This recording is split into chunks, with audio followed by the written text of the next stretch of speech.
Hello everyone. അപ്പോൾ നമ്മൾ ഇന്ന് നോക്കാൻ പോകുന്നത് BEGC 109 ബ്രിട്ടീഷ് റൊമാൻറ്റിക് ലിറ്ററേച്ചറിലുള്ള രണ്ടാമത്തെ ബ്ലോക്കാണ്. രണ്ടാമത്തെ ബ്ലോക്കിലെ ഫസ്റ്റ് യൂണിറ്റാണ് നമ്മൾ ഇന്ന് നോക്കാൻ പോകുന്നത്. ഒന്നാമത്തെ ബ്ലോക്ക് നമ്മൾ ആദ്യം അപ്ലോഡ് ചെയ്തിട്ടുണ്ട്. സോ രണ്ടാമത്തെ ബ്ലോക്ക് നമുക്കിന്ന് സ്റ്റാർട്ട് ചെയ്യാം. അതിൽ ഒന്നാമത്തെ യൂണിറ്റ് ആയിട്ടുള്ള വില്യം വേർഡ്സ്വർത്തിൻ്റെ 3 പോംസാണ് ഈ ഒരു യൂണിറ്റിൽ നമുക്ക് പഠിക്കാനുള്ളത്. ഒന്ന് ടിൻഡൻ അബ്ബേ എന്ന് പറയുന്നൊരു പോം, അതുപോലെ തന്നെ ദ ഡഫോഡൽസ് എന്ന് പറയുന്ന ഒരു പോയം, അതുപോലെ തന്നെ ode intimations of the immortality from the recollections of early childhood. പോയത്തിൻ്റെ ഹെഡിങ് ഒക്കെ ലോങ് ആയിട്ടുള്ള ഹെഡിങ് ആണ്. പക്ഷേ അതിൽ കാര്യമായിട്ട് പറയുന്നത് എന്താ വെച്ചാൽ ഫുള്ളായിട്ട് ഒരു നേച്ചർ ബന്ധപ്പെട്ട കാര്യങ്ങളായിട്ടാണ് ഫുള്ളായിട്ട് നമുക്കിതിൽ പഠിക്കാനുള്ളത്. അദ്ദേഹത്തിൻ്റെ റൈറ്റിങ്സ് ഫുള്ള് ആ ഒരു തീമിലാണ് വരുന്നത്. സോ കാര്യമായിട്ട് എന്താ ഉള്ളത് ചോദിച്ചാൽ അങ്ങനെ കാര്യമായിട്ടൊന്നുമില്ല, എന്നാൽ എന്തൊക്കെയോ ഉണ്ട് താനും. ആ രീതിയിലാണ് അദ്ദേഹത്തിൻ്റെ പോയിംസൊക്കെ ഫുള്ള് വരുന്നത്. സോ നമുക്ക് അതിനെ തന്നെ ആദ്യം തന്നെ നമ്മളൊരു റൊമാൻറ്റിക് പോയട്രിനെ കുറിച്ചിട്ട് പറയുന്നുണ്ട്. എന്താണ് ഈ റൊമാൻറ്റിക് പോയട്രി എന്ന്?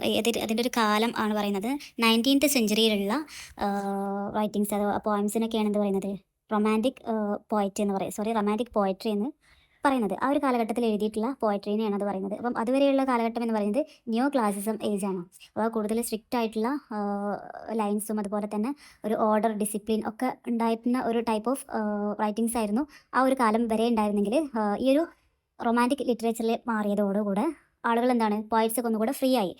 അതിൽ അവർ കൂടുതലായിട്ട് നേച്ചറിനും അതുപോലെ തന്നെ ഹ്യൂമൻ ഇമോഷൻസിനും ഒക്കെ കൂടുതൽ ഫീലിങ്സിനൊക്കെ കൂടുതലായിട്ട് ഇമ്പോർട്ടൻസ് കൊടുത്തിട്ടുള്ള ഒരു എഴുത്ത് തുടങ്ങി. അതുവരെ ആ ഒരു കാലഘട്ടം വരെ എന്താണ്, അവർക്ക് പോയിംസ് എഴുതണമെങ്കിൽ ഭയങ്കര സ്ട്രിക്റ്റ് റൂൾസ് അത് പാലിച്ചെങ്കിൽ മാത്രമാണ് എന്തെഴുതാൻ പറ്റുള്ളൂ, പോയിംസ് എഴുതാൻ പറ്റുള്ളൂ. അവിടെ മനുഷ്യൻ്റെ ഫീലിങ്സിനും അതുപോലെ തന്നെ അവരുടെ ഇമോഷൻസിനൊന്നും ഒരു പ്രാധാന്യം കൊടുക്കാത്ത ടൈപ്പ് ഓഫ് റൈറ്റിങ്സ്, ഒരു മോറലായിട്ടുള്ള മെസ്സേജ് മാത്രമേ അതിലൂടെ കൊടുക്കാൻ പറ്റുള്ളൂ. ആ രീതിയിലുള്ള പോയിംസാണ് ആ ഒരു കാലഘട്ടം വരെ ഉണ്ടായിരുന്നെങ്കിൽ നമ്മുടെ റൊമാൻറ്റിക് ലിറ്ററേച്ചർ റൊമാൻറ്റിക് ആയിട്ടുള്ള ആ ഒരു കാലഘട്ടം എത്തിയപ്പോഴേക്കും എന്താണ്, പോയിറ്റ്സ് ഒന്നും കൂടെ ഫ്രീ ആയിട്ട് മനുഷ്യന്മാരിലേക്ക് കൂടുതൽ എത്താൻ തുടങ്ങി അവരുടെ റൈറ്റിങ്സിലൂടെ എന്നുള്ളതാണ് നമുക്ക് മനസ്സിലാക്കേണ്ടി വരും. അപ്പോൾ ആ ഒരു കാലഘട്ടത്തിലെ റൈറ്റേഴ്സാണ് ഒന്നാമത്തെ മേജർ ആയിട്ടുള്ള റൈറ്ററാണ് നമുക്ക് പഠിക്കാനുള്ള വില്യം വേർഡ്സ്വർത്ത്, അതുപോലെ തന്നെ ST Coleridge, PB Shelley, Keats, John Keats, അതുപോലെ തന്നെ ലോർഡ് ബൈറൺ, വില്യം ബ്ലേക്ക്, ഇവരുടെയൊക്കെ പോയിംസൊക്കെ നമുക്ക് വർക്കുകളൊക്കെ നമുക്ക് പഠിക്കാനുണ്ട് കേട്ടോ. ഈ ഒരു എന്താ പറയുക, ഈ ഒരു സബ്ജക്റ്റ് ഫുള്ളായിട്ട് ഇവരുടെ വർക്കും കാര്യങ്ങളാണ് പഠിക്കാനുള്ളത്. അപ്പം അതിൽ ഒന്നാമത്തെ ഇമ്പോർട്ടൻ്റ് ആയിട്ടുള്ള റൈറ്ററാണ് വില്യം വേർഡ്സ്വർത്ത് എന്ന് പറയുന്നത്. സോ അദ്ദേഹത്തിൻ്റെ 3 പോയിംസാണ് നമുക്ക് ഈ ഒരു യൂണിറ്റിൽ നോക്കാനുള്ളത്. അദ്ദേഹം എന്താ പറയുക, ഒരു മേജർ ആയിട്ടുള്ള ഒരു റൊമാൻറ്റിക് മൂവ്മെൻറ്റിലുള്ള ഒരു പോയിറ്റാണ് വില്യം വേർഡ്സ് എന്ന് പറയുന്നത്. അപ്പം 1770 മുതൽ 1850 വരെയാണ് അദ്ദേഹത്തിൻ്റെ ഒരു ലൈഫ് സ്പാൻ എന്ന് പറയുന്നത്. അദ്ദേഹത്തിന് പലപ്പോഴും വിളിക്കുന്നത് ദ പോയിറ്റ് ഓഫ് നേച്ചർ എന്നുള്ളതാണ്. കാരണം എന്താണെന്നുള്ളത് നിങ്ങൾക്ക് ഈ ഒരു 3 പോയം പഠിച്ചു കഴിയുമ്പോൾ മനസ്സിലാവും. കാരണം നേച്ചറുമായിട്ട് ബന്ധപ്പെട്ടാണ് അദ്ദേഹത്തിന് മുഴുവൻ പോയിംസും എഴുതിയിട്ടില്ല. അപ്പം ആ ഒരു ദ പോയിറ്റ് ഓഫ് നേച്ചർ എന്നുള്ളതാണ് അദ്ദേഹത്തിനെ വിളിക്കുന്നത് തന്നെ. അതുപോലെ തന്നെ 1798 അദ്ദേഹം കോളറിജിൻ്റെ കൂടെ കൂടിയിട്ട് എന്താണ്, ഒരു ലിറിക്കൽ ബലാഡ്സ് പബ്ലിഷ് ചെയ്യുന്നുണ്ട്. അപ്പം അത് അദ്ദേഹത്തിന് ഇമ്പോർട്ടൻ്റ് ആയിട്ടുള്ള മറ്റൊരു റൈറ്റിങ്സ് ആണ്. അതുപോലെ തന്നെ അദ്ദേഹത്തിൻ്റെ ഒരു ഏറ്റവും വലിയൊരു പ്രത്യേകത ഈ വില്യം വേർഡ്സ്വർത്ത് എന്ന് പറയുമ്പോൾ തന്നെ നിങ്ങൾക്ക് മനസ്സിലേക്ക് വരേണ്ട ഒരൊറ്റ സെൻറ്റൻസ് ആണ്, spontaneous overflow of the powerful feelings എന്നുള്ളതാണ്. ഒരൊറ്റ line, spontaneous overflow of the powerful feelings. Powerful ഫീലിങ്സിൻ്റെ ഒരു സ്പോണ്ടാനിയസ് ആയിട്ടുള്ള ഒരു ഓവർഫ്ലോ നിറഞ്ഞു നിൽക്കുന്ന ടൈപ്പ് ഓഫ് റൈറ്റിംഗ് ആണ് അദ്ദേഹത്തിന് ഉണ്ടായിരുന്നെന്നുള്ളത്. അപ്പം അദ്ദേഹം കൂടുതലായിട്ട് ഫോക്കസ് ചെയ്തത് നേച്ചർ, അതുപോലെ തന്നെ റൂറൽ ലൈഫ്, കോമൺ പീപ്പിളിനെ ഒക്കെയാണ്. അതുപോലെ തന്നെ അദ്ദേഹത്തിൻ്റെ ലാംഗ്വേജിനെ കുറിച്ചിട്ട് പറയുകയാണെങ്കിൽ വളരെ സിമ്പിൾ ആയിട്ടുള്ള ലാംഗ്വേജാണ് അദ്ദേഹം യൂസ് ചെയ്തിട്ടുണ്ട്. അപ്പോൾ ഫസ്റ്റത്തെ പോയാണ് അദ്ദേഹത്തിൻ്റെ ടിൻഡൻ അബ്ബേ എന്ന് പറയുന്ന ഒരു പോയം. അത് എന്താണ്, lines composed a few miles about Tintern Abbey എന്നുള്ളതാണ് ആ ഒരു പോയത്തിൻ്റെ ഫുള്ളായിട്ടുള്ള പേര്. നമുക്ക് ടിൻഡൻ അബ്ബേ എന്ന് പറയാം. എനിക്കും അത് തന്നെ പറഞ്ഞാൽ മതി, എക്സാമിന് എഴുതുമ്പോഴും അത് മാത്രം എഴുതിയാലും കുഴപ്പമൊന്നുമില്ല. ആ ഒരു പോയം അറിയപ്പെടുന്നത് ടിൻഡൻ അബ്ബേ എന്നുള്ള പേരിലാണ്. 1798 ഈ ഒരു പോയം അദ്ദേഹം എഴുതുന്നത്. അപ്പം ഇത് എന്താ ചോദിച്ചാൽ അദ്ദേഹം 5 വർഷത്തിന് ശേഷം ഒരു വേ വാലിയിലേക്ക് എത്തണം. അപ്പം അദ്ദേഹത്തിൻ്റെ ഒരു സ്പിരിച്വൽ ഓട്ടോബയോഗ്രഫി ആയിട്ടാണ് ഈ ഒരു പോയം കാണിക്കുന്നത്. അപ്പം എന്താണെന്നുള്ളത് നമുക്ക് ഡീറ്റെയിൽ ആയിട്ട് നോക്കാം കേട്ടോ. ഇവിടെ ടിൻഡൻ അബ്ബേ എന്ന് പറയുമ്പോൾ അബ്ബേ എന്നതുകൊണ്ട് ഉദ്ദേശിക്കുന്നത് നശിച്ചു പോയിട്ടുള്ളൊരു ആശ്രമത്തിനെയാണ് സൂചിപ്പിക്കുന്നത്. അതുപോലെ തന്നെ ടിൻഡൻ എന്ന് പറയുന്നത് ഒരു വില്ലേജിൻ്റെ പേരാണ് കേട്ടോ. അപ്പം ടിൻഡൻ അബ്ബേ എന്ന് പറയുമ്പോൾ നശിച്ച ഒരു ഒരു ആശ്രമം ഉള്ളൊരു വില്ലേജ് എന്നുള്ളതാണ് അതിനെ അർത്ഥമാക്കുന്നത്. അപ്പം പണ്ട് അവിടെ ആശ്രമം ഉണ്ടായിരുന്നു, പക്ഷേ ഇപ്പം അതില്ലാതെ നശിച്ചു പോയിട്ടുണ്ട് എന്നുള്ളതാണ് ഇവിടെ സൂചിപ്പിക്കുന്നത് കേട്ടോ. അപ്പം ഈ ഒരു കവിതയിൽ നമ്മുടെ പോയറ്റ് പറയുന്നത് എന്താ വെച്ചാൽ അവിടെ ഒരു വാലി ഉണ്ടായിരുന്നു, വേ വാലി എന്നുള്ളതാണ് ഇതിൻ്റെ പേര്. അപ്പം അതിൽ ഒരു അബ്ബേ ഉണ്ടായിരുന്നു, ഒരു എന്താ പറയുക, ഒരു ആശ്രമം ഉണ്ടായിരുന്നു. അതൊക്കെ ഇപ്പം നശിച്ചു പോയിട്ടുണ്ട്. അപ്പം അദ്ദേഹം എന്താണ്, ഒരു 5 വർഷത്തിൻ്റെ ഇടവേളയ്ക്ക് ശേഷം അദ്ദേഹം 5 വർഷം അവിടെ ഇല്ലായിരുന്നു. അപ്പം 5 വർഷത്തിന് ശേഷം വീണ്ടും അദ്ദേഹത്തിന് ഇഷ്ടപ്പെട്ട ആ ഒരു സ്ഥലത്തേക്ക് വിസിറ്റ് ചെയ്യാണ്. അപ്പം അതിൽ അദ്ദേഹത്തിന് എന്താണ്, കൂടുതലായിട്ട് ആ നാച്ചുറായിട്ടുള്ള ഒരു കണക്ഷനാണ് അവിടെ പറയുന്നത്. അത് അവിടെ നിൽക്കുമ്പം അദ്ദേഹത്തിന് ഒന്നും കൂടെ ഒരു കാമായിട്ടുള്ള ഒരു പീസ്ഫുൾ ആയിട്ടുള്ള ഒരു ഫീലിങ്സ് ആണ് അദ്ദേഹത്തിന് അവിടെ ആ ഒരു സ്ഥലത്ത് നിൽക്കുമ്പോൾ കിട്ടുന്നത്. ആ ഒരു റിവറിൻ്റെ ഒരു എന്താ പറയുക, റിവറിൻ്റെ ഒരു ബാങ്ക് സൈഡായിട്ടാണ് അദ്ദേഹം നിൽക്കുന്നത്. അപ്പം അദ്ദേഹം അവിടെ നിൽക്കുമ്പം എന്താണ് ഒരു പ്രകൃതിയുടെ എല്ലാ മനോഹാരിതകളും നിറഞ്ഞിട്ടുള്ള ഒരു അനുഭവം അദ്ദേഹത്തിന് കിട്ടുകയാണ്. അപ്പം അദ്ദേഹം ചിന്തിക്കുകയാണ്, കുറേ കാലമായി ഇങ്ങനത്തെ ഒരു ഫീലിംഗ് കിട്ടിയാണ്. 5 വർഷം മുമ്പാണ് ഞാനിവിടെ വന്നിട്ടുള്ളത്. അപ്പം അന്ന് കിട്ടിയ ഫീലിംഗാണ്. പിന്നീട് ഇതുവരെ ഈ ഒരു ഫീലിംഗ് തനിക്ക് ഇതുവരെ എവിടെ നിന്നും കിട്ടിയിട്ടില്ല എന്നുള്ളത് അദ്ദേഹം മനസ്സിലാക്കുകയാണ്.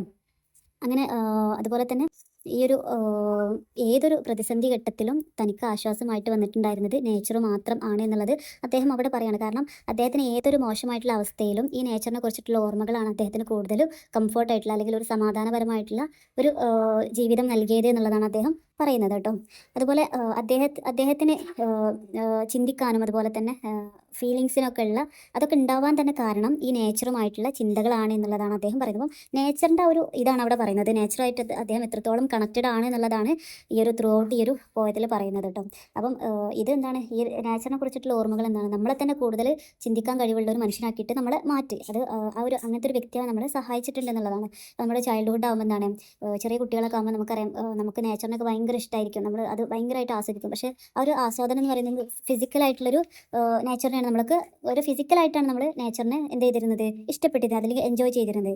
പക്ഷേ അപ്പോഴും നേച്ചറിന് അയാൾക്ക് ഇഷ്ടമായിരുന്നു. പക്ഷേ അത്രയും ഒരു ഡീപ്പായിട്ടുള്ളൊരു സ്പിരിച്വാലിറ്റിയുടെ ഉള്ള ഒരു ഇഷ്ടമായിരുന്നില്ല നേച്ചറിന് അദ്ദേഹത്തിന് ഉണ്ടായിരുന്നത് എന്നുള്ളതാണ്. അപ്പം നമുക്ക് തന്നെ അറിയാം, ചെറിയ കുട്ടികളാകുമ്പം ആ നേച്ചറിൻ്റെ ഭംഗിയും കാര്യങ്ങളൊക്കെ ജസ്റ്റ് ആ കാഴ്ചയിൽ കാണുന്ന ഒരു ഇഷ്ടത്തിനപ്പുറം നമുക്ക് അതിനോടൊന്നും ഉണ്ടാവില്ല എന്നുള്ളത്. അപ്പം അതുപോലെ തന്നെയായിരുന്നു നമ്മുടെ പോയറ്റിനും ഉണ്ടായിരുന്നത്. അതുപോലെ തന്നെ അദ്ദേഹത്തിൻ്റെ യൂത്തിലെത്തിയപ്പോഴേക്കും എന്താണ്, ആൾക്ക് എന്താണ് ഒരുപാട് സന്തോഷം നൽകി, അതുപോലെ എക്സൈറ്റ്മെൻറ്റ്, പ്ലഷർ ഇതെല്ലാം തരാൻ ഈ ഒരു നേച്ചർ കാരണമായി എന്ന് പറയുന്നുണ്ട്. അതുപോലെ തന്നെ അദ്ദേഹം റിവേഴ്സിനെയും മൗണ്ടെയിൻസിനും ഫോറസ്റ്റ് ഇതൊക്കെ നമ്മൾ എന്താണ് കൂടുതലായിട്ട് എൻജോയ് ചെയ്യും. അപ്പം നമുക്ക് തന്നെ അറിയാം, നമ്മൾ ഒരു ടൂർ പ്ലാൻ ചെയ്യുകയാണെങ്കിൽ നമ്മൾ എവിടെ കൂടുതലായിട്ട് പ്രിഫർ ചെയ്യുക, മൂന്നാർ, വയനാട് പോലെയുള്ള ഒന്നും കൂടി ഒരു ഫോറസ്റ്റ് ആംബിയൻസിലുള്ള അല്ലെങ്കിൽ എന്താണ് കൂടുതൽ നാച്ചുറൽ ബ്യൂട്ടി ഉള്ള സ്ഥലങ്ങളാണ് നമ്മൾ എപ്പോഴും പ്രിഫർ ചെയ്യുക. എന്ത് കാരണം, ഒരു ദിവസം അല്ലെങ്കിൽ 2 ദിവസമെങ്കിലും നാച്ചുറായിട്ട് കൂടുതൽ കണക്റ്റ് ആയിട്ട് കുറച്ച് സമാധാനത്തിലൂടെ നിൽക്കണം എന്ന് വിചാരിച്ചിട്ടാണല്ലോ എല്ലാവരും അങ്ങോട്ട് പോകുന്നത്. അപ്പം അതുപോലെ തന്നെ നമ്മുടെ പോയറ്റിനും എന്തെങ്കിലുമൊക്കെ പ്രശ്നം വരുമ്പോൾ അല്ലെങ്കിൽ അദ്ദേഹത്തിൻ്റെ ജീവിതത്തിൽ ഏത് പ്രയാസപ്പെട്ട ഘട്ടത്തിലാണെങ്കിലും അദ്ദേഹത്തിന് കൂടുതലായിട്ട് സമാധാനം, സന്തോഷം കിട്ടുന്നത് ഈ ഒരു നാച്ചുറലിലൂടെ ആണ് എന്നുള്ളതാണ് അദ്ദേഹം പറയുന്നത്. പക്ഷേ യൂത്തിലായിരുന്നപ്പോഴും അദ്ദേഹത്തിന് എന്താണ് ഒരു ഡീപ്പായിട്ടുള്ള റിഫ്ലക്ഷൻ ഒന്നും നാച്ചുറിനോട് തോന്നിയിരുന്നില്ല. എന്തൊക്കെയോ ഒരു ഇഷ്ടമൊക്കെ തോന്നിയിട്ടുണ്ട്. പക്ഷേ ഇത്രയും ഒരു സ്പിരിച്വൽ ആയിട്ടുള്ള ഒരു ഇഷ്ടം അദ്ദേഹത്തിന് തോന്നിയത് അദ്ദേഹത്തിൻ്റെ ഒരു അഡൾട്ട്ഹുഡ് ആയിട്ടുള്ള മാൻഹുഡ് ആയിട്ടുള്ള ഈ ഒരു ടൈമിലാണെന്നുള്ളതാണ് പറയുന്നത്. അതുപോലെ അദ്ദേഹം മനസ്സിലാക്കാണ്, ഈ ഒരു ഫിസിക്കലായിട്ടുള്ള ബ്യൂട്ടിക്ക് അപ്പുറം ആണ് നേച്ചർ നമുക്ക് തരുന്നത്. അപ്പോൾ നേച്ചറിനെ ഒരു എന്താ പറയുക, ഒരു മോറൽ ടീച്ചറായിട്ടും അതുപോലെ തന്നെ ഒരു സ്പിരിച്വൽ ആയിട്ടുള്ള ഗൈഡായിട്ടൊക്കെയാണ് നമ്മുടെ പോയറ്റ് ഇവിടെ സങ്കല്പിക്കുന്നത്. അപ്പോൾ മനുഷ്യൻ്റെ ഏതൊരു അത്യാവശ്യ ഘട്ടങ്ങളിലും ഏതൊരു കഷ്ടപ്പാടുകളിലും ജീവിതത്തെക്കുറിച്ചിട്ട് എന്താണ് ആഴത്തിൽ മനസ്സിലാക്കാനൊക്കെ അദ്ദേഹത്തെ ഹെൽപ്പ് ചെയ്തിട്ടുള്ളത് ഈ ഒരു നേച്ചറാണെന്നുള്ളതാണ്. അങ്ങനെ അദ്ദേഹം അങ്ങനെ ചിന്തിച്ചുകൊണ്ടിരിക്കുമ്പോൾ അദ്ദേഹത്തിൻ്റെ സിസ്റ്ററിനെ കുറിച്ചിട്ടും ചിന്തിക്കുകയാണ്. ഡൊറോത്തി എന്നുള്ളതാണ് അവരുടെ സിസ്റ്ററിൻ്റെ പേര്. അപ്പം അവളും നേച്ചറുമായിട്ട് ഇത്രയും കണക്ഷൻ ഉണ്ടാക്കണം, അല്ലെങ്കിൽ ഇതുപോലത്തെ ബോണ്ടും അവൾക്കും ഉണ്ടാവണം എന്നുള്ളത് അയാൾ ആഗ്രഹിക്കുകയാണ്. അങ്ങനെ അവളെയും എന്നെ സംരക്ഷിക്കുന്ന പോലെ നേച്ചർ അവളെയും സംരക്ഷിക്കണം എന്നുള്ളത് അവന് പ്രാർത്ഥിക്കുകയാണ്. അപ്പം നമുക്കറിയാം, നമുക്ക് എന്തെങ്കിലും നല്ല കാര്യം വരുമ്പോൾ അത് നമ്മുടെ കൂടപ്പിറകൾക്കും വരണം എന്നുള്ളത് നമ്മൾ പ്രാർത്ഥിക്കില്ല. അതുപോലെ തന്നെ അദ്ദേഹം അവൾക്കും വേണ്ടിയിട്ട് അങ്ങനെ പ്രാർത്ഥിക്കുകയാണ്. അപ്പം ഈ ഒരു എന്താ പറയുക, ഒരു ബ്യൂട്ടി മാത്രമായിട്ടല്ലാതെ ഒരു സ്പിരിച്വൽ പവറായിട്ടും കൂടെ എന്തിനെ കാണണം, നേച്ചറിനെ കാണണം എന്നുള്ളത് അയാൾ ആഗ്രഹിക്കുകയാണ്.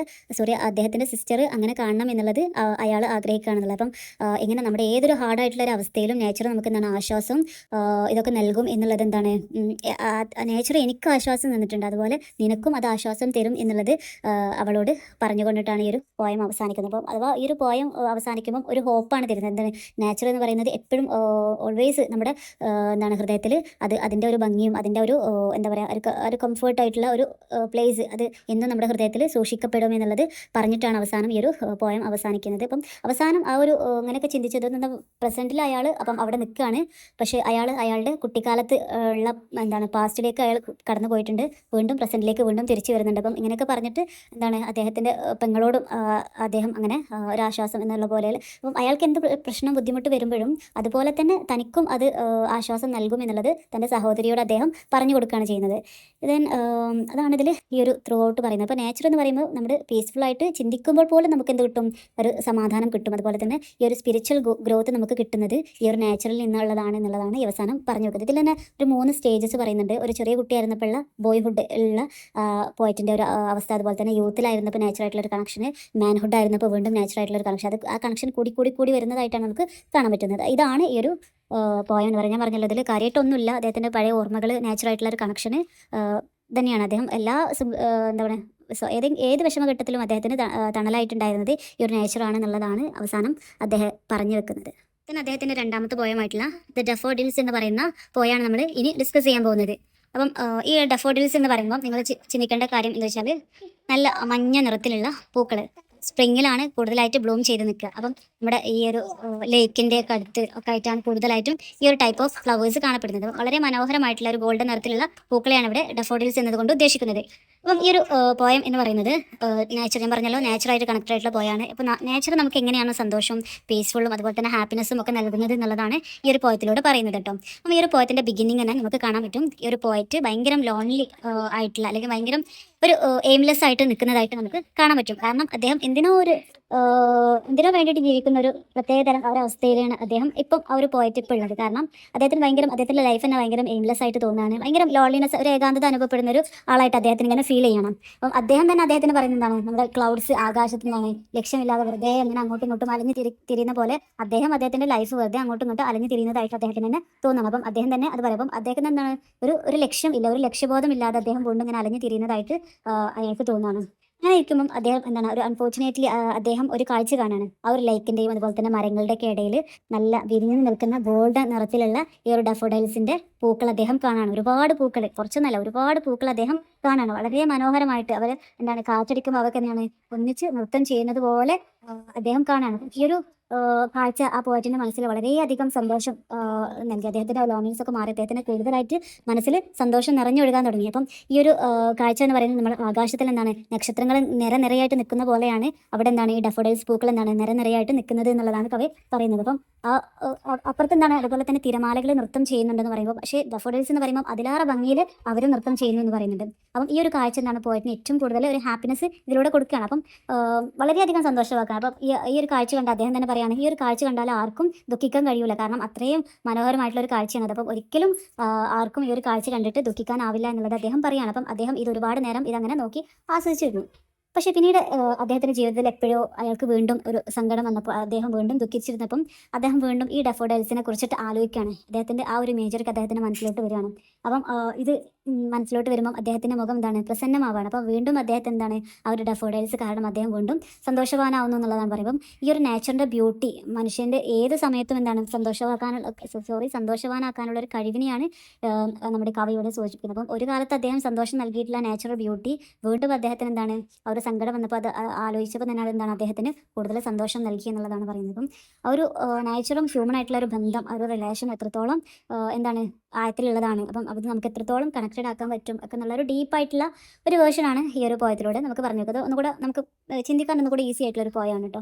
ഡഫോഡൈൽസ് എന്ന് പറയുമ്പോൾ ആ ഒരു പൂക്കളെ ആലോചിക്കുക. അപ്പം പൂക്കളെ സങ്കടമായിരിക്കുമ്പോൾ പൂക്കളെ കാണും, സന്തോഷമാവും. പിന്നീട് എപ്പോഴോ അദ്ദേഹത്തിന് വീണ്ടും സങ്കടം വരുമ്പം ആ പൂക്കളെ ആലോചിക്കും, വീണ്ടും സന്തോഷം തോന്നും എന്നുള്ളത് തന്നെയാണ്. പിന്നീട് നമ്മുടെ ടെക്സ്റ്റിൽ പറയുന്നത് പോയറ്റിക് ഡിവൈസസ്, ഈ രണ്ട് പോയത്തിലും അദ്ദേഹം ഉപയോഗിച്ചിട്ടുള്ള പോയറ്റിക് ഡിവൈസസിനെ കുറിച്ചിട്ട് പറയുന്നുണ്ട്. അതിൽ 5 പോയിന്റ്സ് ആണ് പറയുന്നത്.